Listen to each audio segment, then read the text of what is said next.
नमस्कार मित्रांनो, तूही रे माझा मितवा मालिकेच्या आजच्या भागामध्ये ईश्वरी आणि अर्णव दोघंजणही आता ताईजवळ येतात आणि ताईजवळ येऊन ते दोघंही तिच्याकडे बघत असतात. आणि त्याच वेळेला आता ताईला ती म्हणते की ताई हा घ्या तुमच्या मुलासाठी, लहान बाबूसाठी बघा ना किती छान शिवलं आहे ड्रेस सरांनी, आणि सरांनी स्पेशली डिझाईन केलेला आहे. ती म्हणते की ताई बघा ना किती छान दिसतंय, किती क्यूट दिसतंय. परंतु अंजली काही बघायला अजिबातच तयार नसते. नंतर मग आता हे सगळं होत असताना अर्णव शांत असतो. कारण ताई ड्रेस अजिबात बघत नाहीये याचं त्यालाही वाईट वाटत असतं. नंतर मग ईश्वरी तिला रिक्वेस्ट करते आणि म्हणते की ताई बघा ना किती छान आहे. आणि मग त्यावेळेला ईश्वरीकडून ती ड्रेस हातात घेते आणि हातात घेतल्यानंतर तिची नजर त्या ड्रेसवर पडते. आणि तो ड्रेस पाहिल्यानंतर खरं तर तिच्याही मनात खूप असा काहूर माजून येतो. कारण त्या ड्रेसला पाहून तिलाही खरंच खूप छान वाटत असतं. परंतु तेवढ्यातच ईश्वरीच्या लक्षात येतं की ताई ही शांत झालेली आहे, म्हणून ती अर्णवकडे बघते आणि ताई नक्कीच माफ करेल असं त्या दोघांनाही वाटत असतं. म्हणूनच ते दोघंजणही शांत असतात. परंतु तेवढ्यातच आता ईश्वरीला ती म्हणते की तुम्हाला मी सांगितलं ना की मला बोलायचं नाही आहे, मग का तुम्ही ऐकत नाही आहे, कशाला सारखं सारखं समोर येत आहे, असं म्हणून आता ती त्या दोघांनाही ओरडते. आणि त्यावर आता अर्णव देखील म्हणतो की ताई काय झालं आहे तुला. तिला चक्कर यायला लागते आणि मग सगळेजण तिला सावरत असतात. अंजलीला खाली बसवतात. तिने बराच वेळ काही खाल्लेलं नसतं, त्यामुळे तिलाही चक्कर खरं तर आलेली असते. आता डॉक्टर अंजलीला चेक करण्यासाठी येते आणि चेक करत म्हणते की तुम्ही फार वीक दिसताय, काय झालं इतकं. तेव्हा मग लगेचच आजी म्हणते की तिने कालपासून काही खाल्लेलं नाही आहे.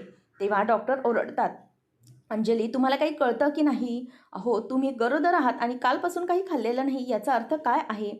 असं कधीही चालणार नाही. गरोदरपणात जर तुम्ही काही खाल्लं नाही, अगोदरच तुमची तब्येत आणि बाळाची तब्येत नाजूक आहे आणि त्यात तुम्ही जर काही खाल्लं नाही तर मात्र प्रॉब्लेम होऊ शकतो. तुम्हाला ॲडमिट व्हावं लागू शकतं. आणखी काही पॉसिबिलिटीज आहेत. त्यामुळे तुम्ही का असं रिस्क घेताय. लक्षात घ्या, मी तुम्हाला त्या दिवशीच सांगितलं होतं की तुम्हाला आता 8वा महिना आहे, त्यामुळे तुम्हाला खूप जपावं लागेल. मग तुम्ही हे सगळं का करताय. मॅडम ओरडल्याबरोबर सगळेजण आता गप्प होतात.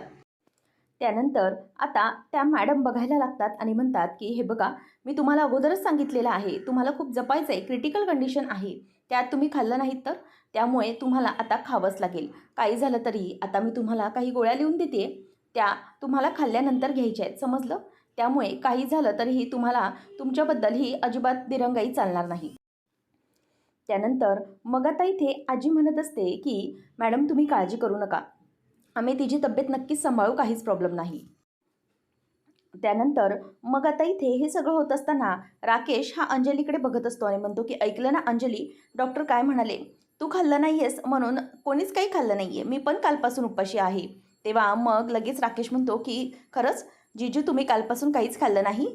तेव्हा मग तो म्हणतो की हो ऑफकोर्स, हे काय विचारणं झालं ईश्वरीजी, मी पण काहीच खाल्लेलं नाही आहे. त्यामुळे आता तू खाल्लंस तरच मी खाणार आहे अंजली, नाहीतर मलाही काहीतरी त्रास होईल, असं मुद्दामच राकेश बोलून दाखवतो. आणि ते बोलल्यानंतर अंजली मात्र गप्प बसलेली असते. आता काय बोलायचं तिला काहीच कळत नसतं.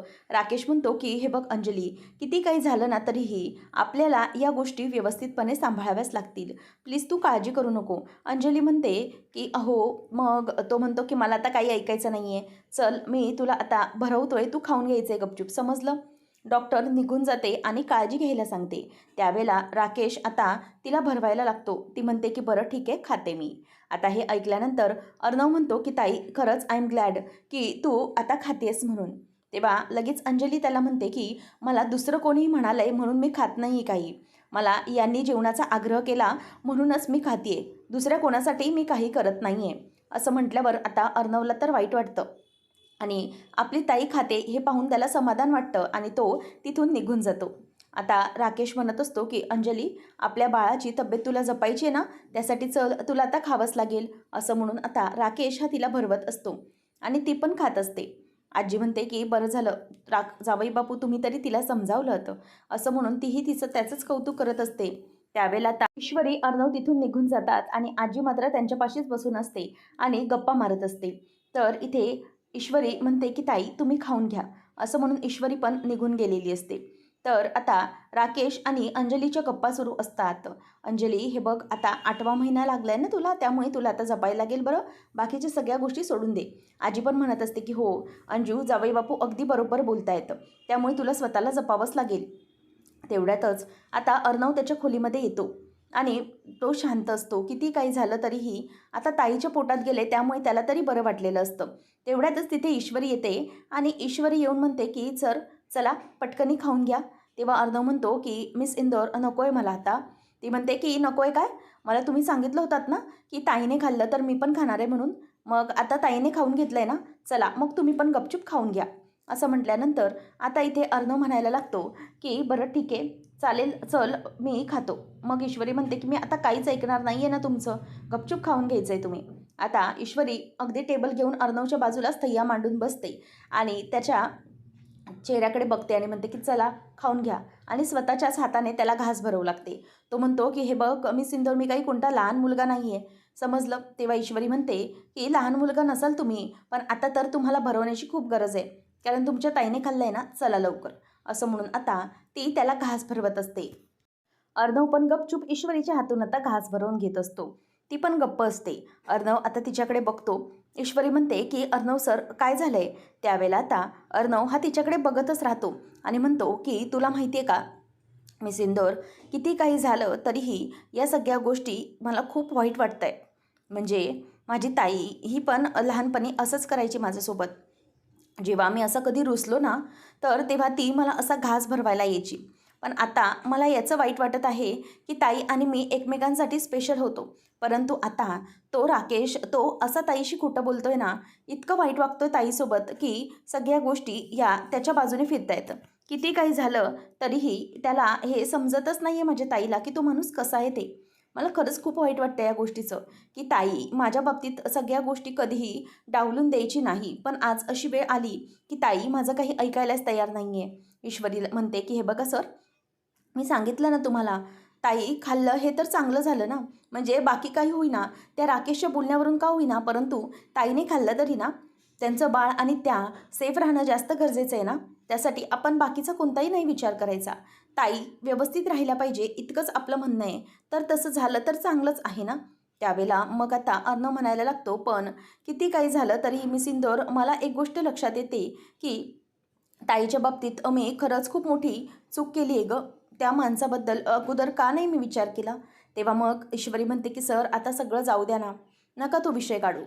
मला माहिती आहे की तुम्हाला तुमची ताई खरंच खूप आवडते. पण एक दिवस नक्की असा येईल की ताईंनाही कळेल की तुम्ही जे म्हणत होतात ना, त्यांचं चिंटू जे काही म्हणत होता ते खरंच अगदी योग्य होतं. त्यामुळे तुम्ही आता बाकीच्या सगळ्या गोष्टी विसरून जा आणि एकच गोष्ट लक्षात ठेवा, ते म्हणजे काही झालं तरीही तुमच्या मनामध्ये या सगळ्या गोष्टी येताच कामा नये. तुम्ही खरंच आता खूप चांगलं राहिलं पाहिजे. किती काही झालं तरीही ताईच्या बाबतीत काहीही चुकून देऊ नका.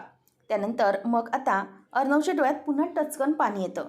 ईश्वरी म्हणते की सर बघा, तुम्ही तुमच्या डोळ्यात पाणी आणून देऊ नका ना प्लीज, मला कळतंय. अर्णव म्हणतो की मिस इंदोर, हेच तर असायचं ना, त्यामुळे मला खूप वाईट वाटतं. किती काही झालं तरीही.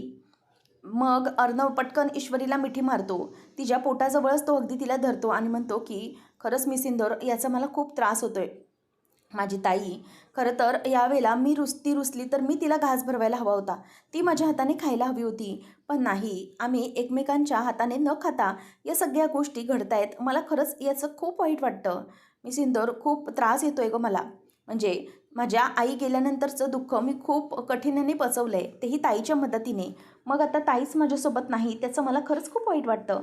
ईश्वरी म्हणते की हे बघा अर्णव सर, तुम्ही नका काळजी करू, सगळं होईल व्यवस्थित. मी तुम्हाला सांगितलं ना, सगळ्या गोष्टी आपल्या मनानुसारच घडतील. फक्त तुम्ही सगळ्या गोष्टी आता विसरून जा आणि लवकरात लवकर खाऊन घ्या बघू. आपल्याला ताईला मनवण्यासाठी सगळ्या गोष्टी कराव्याच लागतील ना, मग ते आपण करूया. त्याचबरोबर इथे आता ईश्वरी ही म्हणत असते की अर्णव सर चला आता खाऊन घ्या पटकनी, बस झालं आता, हे रडारड थांबवा आणि ताई ही कशी सुखी राहिली पाहिजे याचा आपल्याला विचार करायचा ना. अर्णव पटकन म्हणतो की मी सिंदोर, तूही काही खाल्लं नाही आहेस ना कालपासून, माहिती आहे मला. आता अर्णव ईश्वरीकडे बघतो आणि तिलाही स्वतःच्या हाताने घास भरवू लागतो. आता ईश्वरीलाही याचं खूप कौतुक वाटतं, कारण आपला नवरा आपली काळजी करतो. अर्णवचं प्रेम तसूभरही कमी झालेलं नाही आहे हे ईश्वरीच्या अजूनही लक्षातच असतं. त्यामुळे आता ईश्वरी अर्णव या सगळ्या परिस्थितीतून काय होईना दोघांचं एकमेकांविषयीचं प्रेम हे वाढत असतं आणि ईश्वरी आता अर्णवला भरवते. त्याच वेळेला त्यालाही खूपच त्याचं कौतुक वाटत असतं. त्यानंतर आपल्याला पाहायला मिळतं की ईश्वरी आणि अर्णव यांचं नातं तर फुलतंय, परंतु अंजली बाबतीत कटुता वाढतच चालली आहे. अर्णव हा बाहेर बसलेला असताना तिथे त्याच्या डोक्यामध्ये सगळे विचार सुरू असतात. डोहाळे जेवणाच्या दिवशी कशाप्रकारे अंजलीने त्याला पर्दाफाश झाल्यानंतर राकेशचा कानाखाली वाजवली होती आणि माझ्या नवऱ्यावर आरोप करायचे नाहीत आणि म्हणूनच खूप ती चिडली होती, हे सगळं त्याला आठवतं. आता ईश्वरी त्याच्या बाजूला येऊन उभी राहते आणि म्हणते की सर, मला माहिती आहे तुम्हाला हा सगळ्याचा त्रास होतोय ना, तुम्ही बसा इथे. तेवढ्यातच तिथून राकेश येतो आणि म्हणतो की अरे चिंटू, हे काय चाललंय काय? अरे मला माहिती आहे कालपासून उपाशी होतात ना तुम्ही. त्यावेळेला मग आता हे सगळं बघत असताना राकेश बघायला लागतो आणि म्हणतो की हे घ्या वडापाव घ्या. म्हणजे कसं आहे ना, वडापाव तेव्हा लगेचच माझं खाणं, मी पहिले असं असायचो ना उपाशी, तेव्हा हेच खायचो. तेव्हा ईश्वरी म्हणते की माहिती आहे मला, हेही काही तू पैशाने आणलेलं नसणार आहे, फुकटातलंच असणार आहे आणि फुकटचं खायला तुला तसंही खूप आवडतं ना, समजलं आहे आम्हाला. तेव्हा लगेचच आता राकेश म्हणतो की ईश्वरी, हे बघ, तुला तुझ्यावर मरतो म्हणून तुझं काही ऐकून घेणार नाही, समजलं ना. त्यावेळेला लगेचच आता अर्णव त्याच्यावर रागावतो आणि म्हणतो की गप्प बसायचं, जास्त बोलायचं नाही. त्यावेळेला लगेचच तो म्हणतो की ओ, आला ईश्वरीजींचा प्रोटेक्टिव्ह नवरा आला. तेव्हा आता तो म्हणतो की हो आहेच, काही बोलायचं नाही, समजलं. ईश्वरी बघायला लागते. राकेश म्हणतो की अरे हे काय तुम्ही दोघंजणी असं, जरा काहीतरी वागत जा. अर्णव, अरे तुम्ही दोघंही टेन्शनमध्ये दिसताय म्हणून जरा वडापाव द्यायला आलो. बरं ते सगळं जाऊ दे, वरती बघितलं का, आकाशात बघा. आणि ईश्वरी, तुला जराही काही वाटत नाही गं, तुझी मैत्रीण ही तिथे ताऱ्यांमध्ये असेल आणि तुझ्या मैत्रिणीच्या खुनाला तुम्हाला शिक्षाच देता येत नाही आहे, याचं खूपच जास्त वाईट वाटत असेल ना तुम्हाला. त्यावेळेला मग आता राकेश हसायला लागतो. अर्णव त्याच्याकडे रागाने बघत असतो आणि म्हणतो की तुझी नियत काय आहे ना, ती सारखी चांगलीच माहीत आहे मला. त्यामुळे किती काही झालं तरीही, तू ठरवलंस तरीही मी तुला शिक्षा मिळवून देणार म्हणजे देणारच. राकेश म्हणतो की अरे जा, काही झालं तरीही तू मला शिक्षा मिळवून देणारच नाही. अरे तुझी बहीण, बघितलं ना, तुझ्या बहिणीच्या बाबतीत मी काही करू शकतो. अरे कोणालाही मी ढगात पाठवू शकतो, समजलं ना. आणि कसं आहे ना, माझं स्वतःचं सर्वायवल करण्यासाठी मी तुझ्या बहिणीलाही मारू शकतो, त्याचप्रमाणे त्या बाळालाही मारू शकतो. अर्णव खूप चिडतो आणि म्हणतो की गप्प बसायचं, मी जिवंत असेपर्यंत असं काही होऊ देणार नाही. त्यावेळेला मग अर्णवला राकेश म्हणतो की अरे चिंटुकल्या, काय सांगू तुला मी, जाऊ दे, चल सोडून दे. बरं नंतर मग राकेश बोलायला लागतो की तुम्हाला माहीत नाही आहे आणि कसं आहे ना, गेल्या जन्मीचे ना माझे काहीतरी पुण्य असणार आहेत, त्यामुळे मी हे सगळं वाचतोय. खरं तर गेल्या जन्मीचे पुण्य म्हणून अशी बावळट बायको, म्हणजेच नवऱ्याला देव मानणारी बायको माझ्या पदरात पडली आहे. अर्णव चिडतो आणि म्हणतो की माझी ताई बावळट नाही आहे, ती फक्त खूप साधी आणि खरी आहे, म्हणजे लोकांवर विश्वास ठेवणारी आहे. पण एक गोष्ट लक्षात ठेव, एकदा की तुझा हा खरा चेहरा ताईसमोर आला ना, तर मग तुला कुठेही पळायला जागा उरणार नाही. कारण की ही जी अशी साधी आणि खरं असणारी माणसं असतात ना, ती जास्त डेंजरस असतात, हे लक्षात ठेव. किती काही झालं तरीही तुझं हे जे सत्य आहे ना, मी लोकांसमोर आणण्याशिवाय राहणारच नाही. त्यानंतर राकेश म्हणतो की तू तर हे स्वप्न खरं करू शकणार नाही, कारण ना माझ्याबद्दल तू काही पुरावे शोधू शकत ना काही करू शकत. तसंही तुम्हाला अजून माहीत नाही पडले. चिंटुकल्या, मी स्वतःला वाचवण्यासाठी काही करू शकतो. त्यामुळे एक गोष्ट तू चांगलीच लक्षात ठेव, तू जरी किती काही करण्याचा प्रयत्न केलास ना, तरीही काहीही करू शकणार नाही आहेस तू. अरे तू विसरली आहेस का, ईश्वरी तुझे बाबा विसरली आहेस का, असं म्हणून आता तो तिलाही राग येत असतो, कारण की ईश्वरीच्या बाबांचा अपघात त्यानेच घडवून आणलेला असतो. नंतर मग तो म्हणतो की थांबा थांबा, तुम्हाला ना मी दोघांना डेमो दाखवतो. काय ना, डेमो दाखवल्याशिवाय तुम्हा दोघांना करमतच नाही ना, थांबा. असं म्हणून आता राकेश हा त्याला डेमो दाखवतो आणि तो व्हिडिओ असतो शलाकाच्या घरचा, ज्या गुंडांनी म्हणजेच त्याच्या माणसांनी राकेशच्या शलाकाच्या काका काकूला घेरलेलं असतं आणि खोटं बोलायला लावलेलं असतं, तोच तो व्हिडिओ असतो. आता तो व्हिडिओ पाहिल्यानंतर राकेश म्हणतो की बघितलं, शलाकाच्या काकाला तुझ्या विरोधात तोंड उघडायला कसं लावलं होतं मी, त्याचंही तोंड बंद केलं होतं मी. त्यावेळेला राकेश आता चिडतो, म्हणजेच अर्णव चिडतो आणि राकेशची कॉलर धरतो की हाऊ डेअर यू, तुझी हिंमत कशी झाली हे सगळं करण्याची, तू एक नंबरचा नालायक आणि नीच माणूस आहेस, असं म्हणून तो त्याच्यावरती चिडलेला असतो. राकेश म्हणतो की अरे अरे अर्णव, हो हो. तेवढ्यातच अंजली आवाज देते की अहो ऐकलत का, जरा इकडे येता का. तेव्हा राकेश बोलतो हो अंजली, आलो आलो. अंजलीला तो म्हणतो, म्हणजेच अर्णवला म्हणतो की चल बाबा बायको बोलवते, जातो मी. आणि तो तिथून निघून जातो. ईश्वरीला आणि अर्णवला या सगळ्याचा खूपच राग आलेला असतो. ईश्वरी त्याच्याकडे बघते आणि म्हणते की अर्णव सर, शांत व्हा. तुम्हाला माहिती आहे ना हा नराधम कसा आहे ते, याला अजिबात सोडायचं नाही. त्यानंतर मग आता ईश्वरी ही अर्णव गाढ झोपलेला असतो तेव्हा त्याला बघते आणि म्हणते की अरे हे काय, मी फ्रेश होऊन आले तरी अर्णव सर अजून गाढ झोपलेले आहेत. जाऊ दे, कित्येक दिवसाच्या टेन्शननंतर ते असे झोपलेत, झोपू दे त्यांना. आणि अर्णवला ती बघून म्हणत असते की खरंच किती निरागस दिसतायत ना सर, खरंच खूप गोड, किती गोड दिसतायत. असं म्हणून तिला खरंच खूपच अर्णवचं कौतुक वाटत असतं. ती म्हणते की खरंच सर अगदी लहान बाळासारखे निरागस दिसतायत. पण या लहान बाळाचं ना हसू कुठेतरी हिरावलं गेल्यासारखं वाटतंय. या लहान बाळाचं हसू हरवलंय आणि काहीतरी गंमत केली पाहिजे. अर्णव सरांना ना हसवण्यासाठी काहीतरी केलं पाहिजे.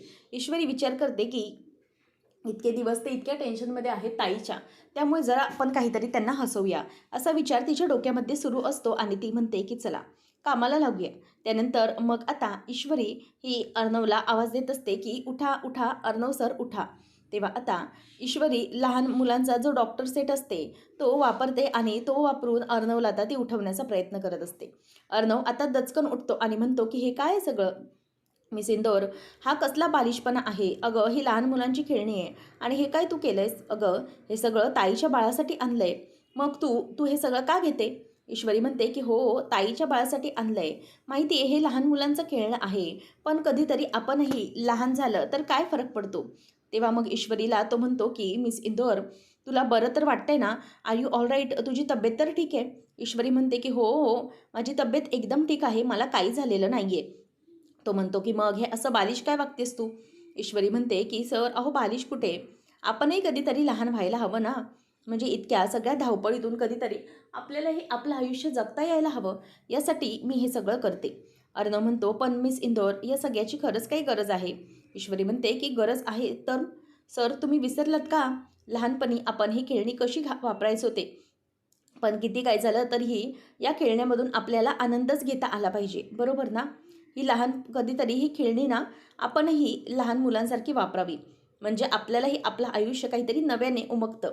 लहान मूल कसं निरागस असतं तसंच आपणही हे निरागसतेने खेळणी खेळलो ना तर आपल्यालाही तसंच छान वाटतं आणि आपल्यातलं जे लहान मूल असतं ना ते कायम जागं राहतं. असं ईश्वरी सगळं अर्णवला सांगत असते.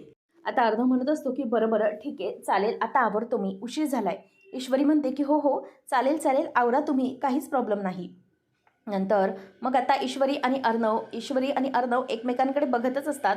ईश्वरी म्हणते की बढिया, आता तुम्ही स्माईल केले ना, कसे दिसता, त्याच्यासाठीच हवं होतं मला आणि तुमची ही स्माईल म्हणूनच त्याच्यासाठीच मी हे सगळं करत होते.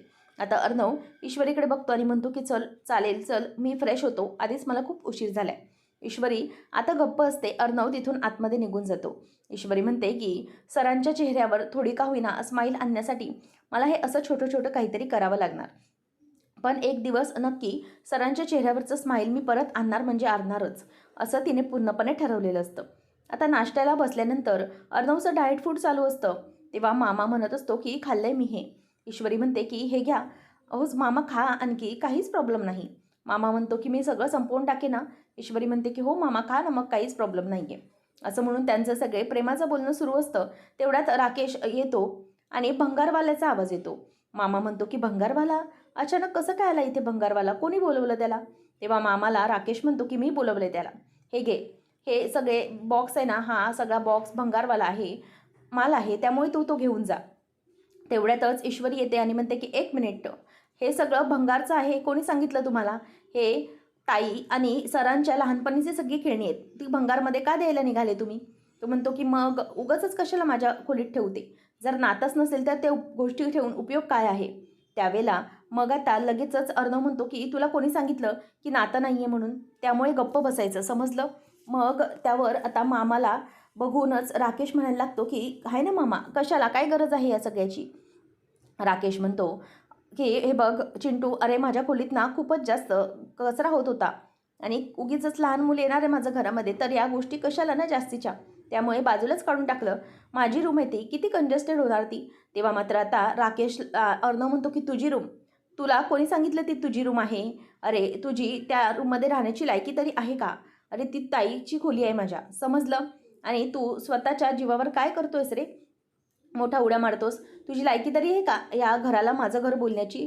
काही कमवत नाही, फुकट खातोस आणि बाकीचं बोलून दाखवतोस. असं मात्र अर्णव त्याला बोलून दाखवतो. पण मागून लगेचच अंजली आलेली असते आणि हे राकेश बघतो आणि म्हणतो की अरे अर्णव, असं का करतोयस तू? अरे मी कितीही गरीब असलो तरीही तू या घरात घरजावई करून घेतलायस ना रे मला. मग तू असं बोलतोस कशाला? काय गरज आहे?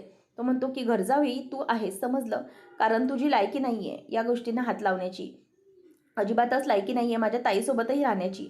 त्यामुळे तू काहीच करू शकत नाही, समजलं? म्हणून जास्त नाटकं करायची नाही. आता ताईला राग येतो. ताई म्हणते की चिंटू, अरे काय बोलतोस काय तू? अरे काय गरज आहे हे सगळं बोलण्याची? इतकं इतकं टोकाचं जाऊन बोलतोस तू यांना, आणि तुला काहीच कसं वाटत नाही रे यांचा अपमान करताना? त्या दिवशी मी तुला सांगितलं की गप्प बस, म्हणजे तू मला शपथ दिली म्हणून मी या घरात राहिले होते. पण आता आता नाही, बस झालं. आता मी या घरात अजिबातच राहणार नाही आहे.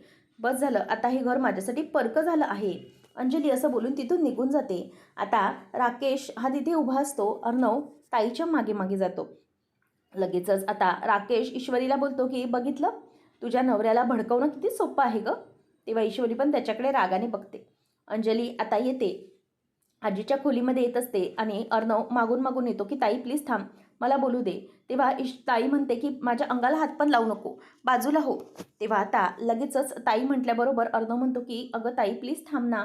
पण ती ऐकतच नसते. त्यावेळेला आता ती दरवाजा बंद करून घेते. अर्णव दरवाजावरतीच उभा राहतो आणि राकेश येतो आणि म्हणतो की अरे हे काय झालं ईश्वरी, हे कसं झालं? असं म्हणून आता मुद्दामच तो बोलायला लागतो. तेवढ्यातच आजी म्हणते की अगं अंजली काय झालं, तू अशी का आलीस इथे? तेव्हा अंजली म्हणते की आजी, अगं बस झालं आता चिंटूचं, हां, मी आता नाही सहन करणार हे सगळं. अगं हा चिंटू यांना नको नको ते बोलला. अगं आयतं खातात, या घरामध्ये आश्रित आहेत, असं सगळं बोलून दाखवलं त्यांनी. अजिबातच मला सहन होणार नाही हे सगळं. तेव्हा मग आता लगेचच राकेश बाहेर बोलतो की बघितलं चिंटू, अरे तुझी बहीण काय करते ते, तुला आता कायमचं सोडून जायला बघते ती. तेव्हा मात्र राकेशची कॉलर पुन्हा तो धरतो आणि राकेश म्हणतो की थांब थांब, तिला थांबवायला हवंय ना तुला, आणि हे काय असं करतोयस तू? मग अर्णव तिथेच गप्प बसतो. मग राकेश सगळं ऐकत असतो. अंजली म्हणते की बस झालं आता हे सगळं, मला तर या सगळ्याचा ना खूपच आता त्रास आलेला आहे.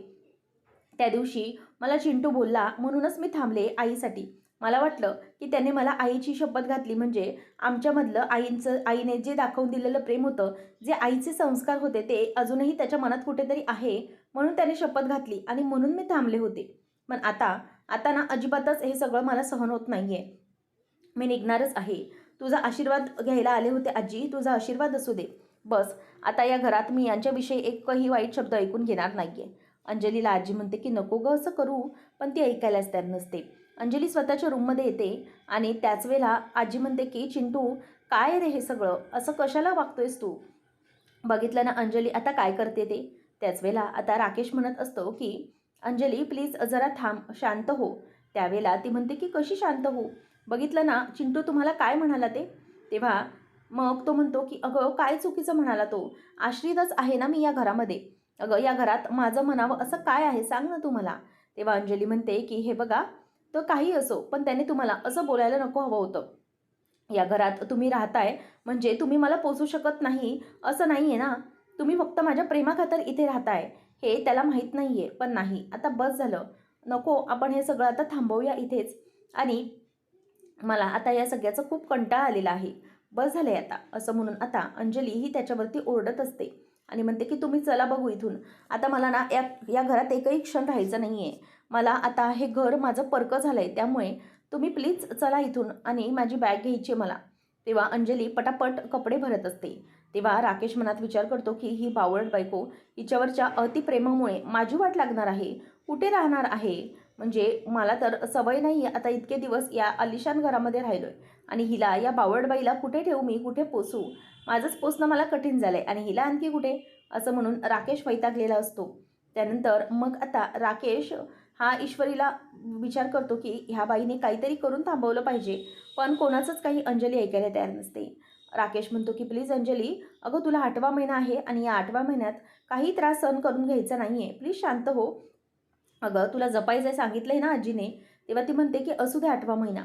अहो रस्त्यावरच्या ज्या बायका असतात, त्या बायका त्यांची मुलं हेल्दी आणि गुटगुटीतच असतात ना, तसंच माझंही होईल थोड्या महिन्यात, काहीच प्रॉब्लेम नाही आहे. तेव्हा ती निघालेली असते. अर्णव म्हणतो की ताई अगं काय करतेस काय तू हे? अगं तू प्लीज असं करू नकोस. आजी म्हणते की हो अंजली, हे बघ तुझी एकदा डिलिव्हरी झाली ना की त्यानंतर मग आपण बघूया काय करायचं ते.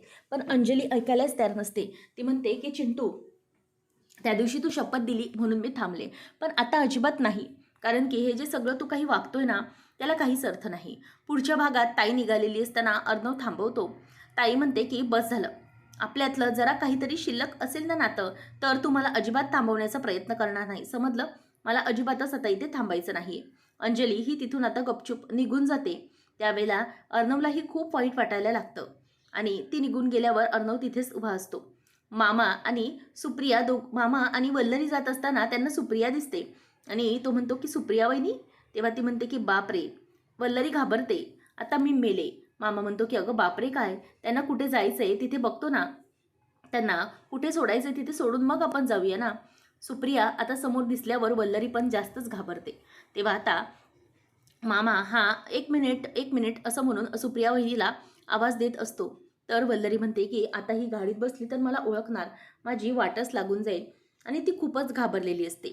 त्यानंतर मग आता अर्णव हा ईश्वरीला म्हणत असतो की एक गोष्ट लक्षात ठेव मिस इंदौर, मला ना आता खरंच खूप काळजी वाटते या सगळ्याची. ताई घर सोडून निघून गेलेली आहे, पण काही झालं ना तरी मी माझ्या ताईला एकटं सोडणार नाही कुठल्याही परिस्थितीत. तेव्हा आता अर्णवला ईश्वरी हातात हात देते आणि म्हणते की अर्णव सर, काळजी करू नका, मी तुम्हाला वचन देते मी तुमच्यासोबत आहे या तुमच्या सगळ्या गोष्टींमध्ये. दोघं एकमेकांच्या हातात हात देतात. अशाच अपडेट्ससाठी चॅनलला सबस्क्राईब करा. धन्यवाद.